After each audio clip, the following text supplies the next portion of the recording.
আজকে আমার সম্মানিত পিতা মাদ্রাসা শিক্ষক আমার বাবা এখানে উপস্থিত আছেন। ওনার সামনে দাঁড়িয়েই আমি আমার তারকা চিহ্নিত কোশ্চান 94 সংসদে উপস্থাপন করছি। মাননীয় সদস্য, কার্যপ্রণালী বিধি অনুসারে আপনি গ্যালারিতে উপবিষ্ট কারো সম্বন্ধে কোনো মন্তব্য সংসদে রাখতে পারেন না। Anyway, I respect your sentiments, please be careful next time. মাননীয় মন্ত্রী, জুলাই গণঅভ্যুত্থানের সঠিক ইতিহাস সংরক্ষণ ও জুলাই গণঅভ্যুত্থানে শহীদ পরিবার এবং আহতদের কল্যাণার্থে ইতিমধ্যেই জুলাই গণ অভ্যুত্থান অধিদপ্তর নামে একটি মুক্তিযুদ্ধ বিষয়ক মন্ত্রণালয়ের অধীনে একটি অধিদপ্তর প্রতিষ্ঠিত হয়েছে। জুলাই গণ অভ্যুত্থান নামে নাম যোগ করে এই মন্ত্রণালয়টিকে বড় করবার আপাতত কোনো পরিকল্পনা সরকারের নেই। ধন্যবাদ মাননীয় স্পিকার, আপনার মাধ্যমে ধন্যবাদ মাননীয় সংসদ সদস্য। আব্দুল হান্নান মাসুদ একটি সম্পূরক প্রশ্ন করতে পারেন।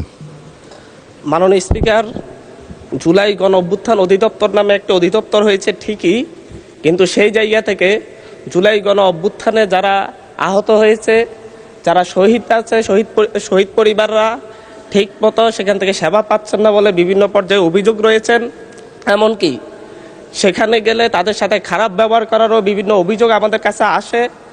যেহেতু আমরা জুলাই গণ অভ্যুত্থানের নেতৃত্ব থেকে উঠে এসেছি, সেই জায়গা থেকে আমরা এই ব্যাপারে আমাদের মাননীয় মন্ত্রীর কোনো পদক্ষেপ আছে কিনা, এবং জুলাই অধিদপ্তর অনেক ক্ষেত্রেই বলে তাদেরকে বাজেট প্রদান করা হয় না, অনেক ক্ষেত্রেই তাদের কাছে গেলেই বলে তাদের কাছে বাজেট নেই।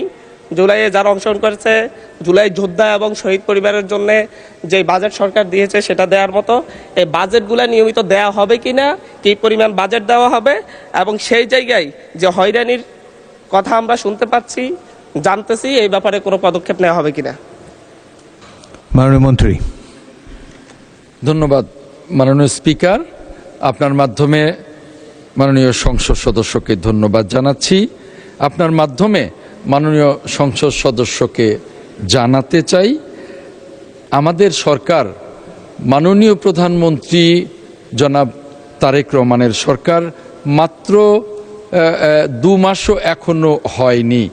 এর মধ্যে আমি যে কদিন দায়িত্বরত আছি, আমার কাছে যারাই গিয়েছেন জুলাই যোদ্ধাদের, তাদের আমি যথাযথ সম্মান দেবার চেষ্টা করেছি। আমি আপনার মাধ্যমে মাননীয় সংসদ সদস্যকে আশ্বস্ত করতে চাই,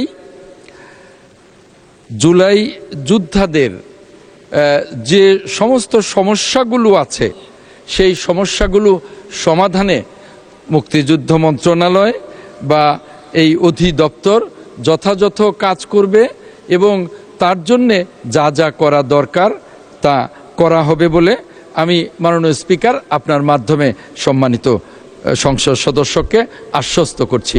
মাননীয় স্পিকার, আপনাকে ধন্যবাদ।